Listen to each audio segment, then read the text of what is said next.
147వ కీర్తన 4వ వచనం.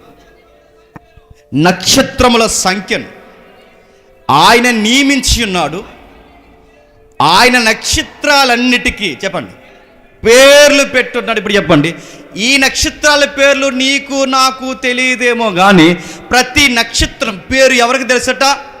దేవుడికి తెలుసట. అంటే ఈరోజు సైంటిస్టులకి ఎప్పటికీ ఎంత సైన్స్ అభివృద్ధి పొందినా నక్షత్రాల పేర్లు తెలియవంట. కాంటెక్స్ట్ కాకపోయినా ఇంట్రెస్ట్గా ఒక మాట చెప్తాను, జాగ్రత్తగా వినండి. జేమ్స్ అప్పుడు టెలిస్కోప్ పంపించారు, మీరు చూసారు లేదో. ఆ టెలిస్కోప్ పంపిస్తే ఇలా ఫోటో చూస్తే ఒకే నక్షత్రం అంట 4-5 సార్లు కనబడుతుందంట. 4-5 సార్లు అక్కడ ఆ నక్షత్రం ఎక్కడ ఉందట, ఈ నక్షత్రం ఎక్కడ ఉందట. దీని ఫోటోలు అలా కనబడుతుంది ఏంటంటే లైవ్లో చూసినా నక్షత్రం మళ్ళీ అలాగే కనబడుతుందంట. ఎందుకు అలా కనబడుతుంది? సైంటిస్టులకి మతిపోయింది. ఎందుకు అలా 4 సార్లు కనబడుతుందంటే గుర్తుపెట్టుకోండి, అది ఎందుకు అలా 4-5 సార్లు 3 సార్లు కనబడుతుందంటే అది పుట్టినప్పుడు ఒకసారి కనబడుతుందట, అది ప్రయాణం చేసినప్పుడు ఒకసారి కనబడుతుందట, అది చనిపోయే టైంకి ఒకసారి. అంటే అది టైం ట్రావెల్లో ఇన్నిసార్లు కనబడుతుందట. ఇప్పుడు కనబడుతుంది కదన్న తీర అక్కడికి వెళితే అది అక్కడ లేదంట. ఎందుకు? అది ఎప్పుడో చచ్చిపోయిందంట. అది ఎట్టా ఏంటంటే అది అట్టానే, దాన్ని టైం ట్రావెల్ సబ్జెక్ట్ అంటారు. ఇంకా మీకు బాగా అర్థం కావాలంటే ఎలాగంటే అది అలాగే మీకు అర్థం కావాలంటే హలో అన్నాను అనుకోండి, కొండల్లో నిలబడి హలో హలో హలో అని వెళ్తా నా వాయిస్ అంటే అది ఏం చేస్తుంది?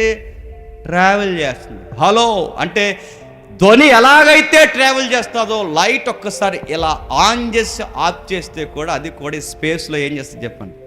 ట్రావెల్ చేస్తుంది. ఒక అగ్గిపుల్ల ఇలా ఎలిగించి ఆరిపేస్తే ఇది ఇప్పుడు ఆరిపోవచ్చేమో కానీ అది ఇంకా ఎలుగు అలా ప్రయాణం చేస్తూ ఉంటుంది. అంటే నీ మాట ప్రయాణం చేస్తుంది, కాంతి ప్రయాణం చేస్తుంది, మన పనులు ప్రయాణం చేస్తాయి.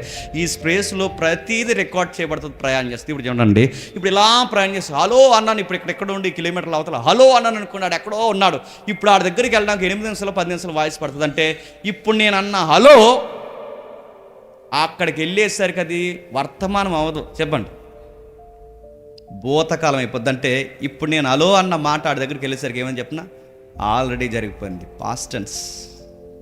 ఆ మాట మీకు అర్థమవుతుందా? ప్రజెంట్ టెన్స్ కాదు ఇప్పుడు. అంటే అక్కడికి వెళ్ళేసరికి ఆ వాయిస్కి వయసు అయిపోయిందంటే వాడు అనుకుంటున్నాడు ఇప్పుడే నన్ను పిలిచాడు అనుకుంటాడు. నేను పిలిచి అప్పుడే అరగంట అవుతుంది నేను పిలిచి, కానీ ఇప్పుడు వచ్చావు అంటే ట్రావెల్ అంటారు. మీకు ఇది అర్థమైతే లైట్ కూడా నక్షత్రం అలా పుట్టినప్పుడు, నక్షత్రం అలా పుట్టి ఒక్కసారి ఆరిపోతే అది అలా ప్రయాణం చేస్తున్నప్పుడు ఆ ప్రయాణంలో ఇప్పుడు కొన్ని మిలియన్ లైట్ ఇయర్స్ దూరంలో ఉన్న ఇప్పుడు మన కెమెరా పెట్టుకొని చూస్తే అది ఇప్పుడు పుట్టినట్టు కనబడుతుందట. కానీ అది ఎప్పుడు పుట్టింది, ప్రయాణం చేసింది చెప్పండి, చచ్చిపోయింది. కానీ మనకి ఇంకేం చేస్తుంది? ఈ జర్నీలో కనబడుతుంది అన్నమాట. ఇది మీకు అర్థమైతే అరే అటు ఫోటో చూస్తేనే మనకు అర్థం అవ్వట్లేదు, వాటి పుట్టుకలే మనకు అర్థం అవ్వట్లేదు, వాటి ప్రయాణాలే మనకు అర్థం అవ్వట్లేదు. ఇంత సైన్స్ యుగంలో కూడా వాటి గమనాలు ప్రయాణాలు మనకు అర్థం కావట్లేదే. కానీ గుర్తుపెట్టుకోండి, వాటి పుట్టుక తెలుసట, వాటి నాశనం తెలుసట.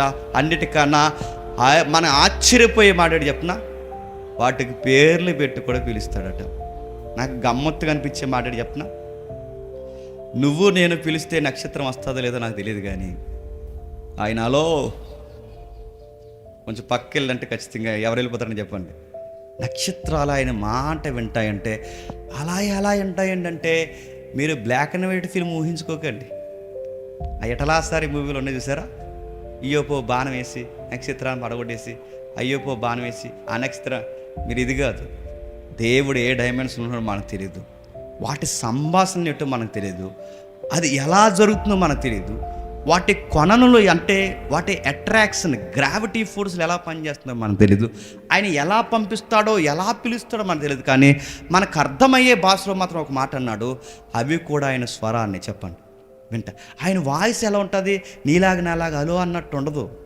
ఏమో అది ఏ ఫోర్స్లో ఉంటుందో, అది ఏ గ్రావిటీలో ఉంటుందో, అది మెటీరియల్కి సైతం కదిలించగలిగే అది ఏ అట్రాక్షన్ ఉంటుందో మనకు తెలియదు. మొత్తం మీద వాటితో కూడా ఆయన మాట్లాడతాడట, పేర్లు పెట్టి పిలుస్తాడట, అవి మాట వింటాయంట. ఆ చర్చిలో ఉన్నప్పుడు ఒకసారి మీకు నక్షత్రాలు కూడా వాయిస్ ఉంది, ఏదో జరుగుతుంది అని శబ్దం ఒకటి లైవ్లో ఉన్న శబ్దాన్ని ఒకసారి ప్లే చేస్తాం. అది వింటే సగం గుండె ఆగిపోయినట్టు ఉంటుంది. ఎప్పుడైనా ఇయర్ ఫోన్స్ పెట్టుకుని వినండి. అది చేసే గోస కానీ, అది మాట్లాడే విధానం కానీ నడుతున్నాను. దాని నాశనం అయిపోవడం ఎంత గంభీరంగా ఉంటే, దాని పుట్టుక ఎంత గంభీరంగా ఉంటే, దాని కాంతి ఎంత గంభీరంగా ఉంటే, ఇలాంటి గంభీరమైనది, ఇంత భయంకరమైనది, ఇంత బగబగా మండిపోయే నక్షత్రం ఒక ఆయన కోసం పుట్టిందంట. ఇప్పుడు చెప్పండి, అంత భయంకరమైన స్టార్ ఒక ఆయన కోసం పుట్టిందంటే వాటికన్నా భీకరమైనడు ఎవరు చెప్పండి? పశువుల తొట్టులో పొరుండబెట్టబడి పొత్తుగుడ్లలో మౌనంగా ఉన్నాడే, నక్షత్రాల్ని పేర్లు పెట్టి పిలుస్తున్నాడే, వాటిని గజగజలాడిస్తున్నాడే, దుప్పట్లు మెడేసి వస్త్రాన్ని ఇలా చుట్టి అవతల పాడేస్తే అంత బలమైన ఆ దేవుడు ఎవరైతున్నా ఇబ్రీ గ్రంథంలో చెప్తాడుగా, దుప్పటి చుట్టినట్టు ఈ ఈశ్వరుని అలా చుట్టు అవతల పడేసేవాడట. అంత గంభీరమైన వాడు, నక్షత్రాలు సైతం గడగడలాడించేసే అలాంటి గంభీరమైన వాడట. పొత్తుగుడ్లలో మౌనంగా నిద్రపోతే, నక్షత్రాలు కంగారు అవ్వకపోతే ఏమవుతాయి? ఈ భీకరుడు, ఈ గంభీరమైన వాడు, ఆయన స్వరంతో మమ్మల్ని శాసించేవాడు, ఇంత భయంకరమైన వాడు ఏంటి ఇంత మౌనంగా మానవుల మధ్యకు దిగాడని అవి కంగారవ్వా, అవి మార్గదర్శకులవ్వా, అవి చూసే సూచికలవ్వా, అవి సాక్ష్యాలవ్వా? ఆయన చెప్పిన మాట వినవా? ఇదిగో నేను మరియమ్మ దగ్గరికి గాబ్రియేలుని పంపాను, గొర్రెల కాపరి దగ్గరికి దేవదూతలను పంపాను, యోసేపు దగ్గరికి దూతగా పంపాను, పరిశుద్ధాత్మ దేవుడు మరియమ్మ ఎలిజబెత్ అమ్మ దగ్గరికి వెళ్ళాడు. ఇదిగో నక్షత్రమా, ఈస్ట్ కంట్రీస్కి వెళ్ళని పంపించేటట్టు ఎవరిని? నక్షత్రాన్ని. ఆయన మాట వింటాయి, ఆయన పిలిస్తే పరిగెడతాయి, ఆయన మాటకు తలదించుతాయి, ఆయనకు లోబడి జీవిస్తాయి. తూర్పు దేశపు జ్ఞానుల దగ్గరకు వచ్చాయట.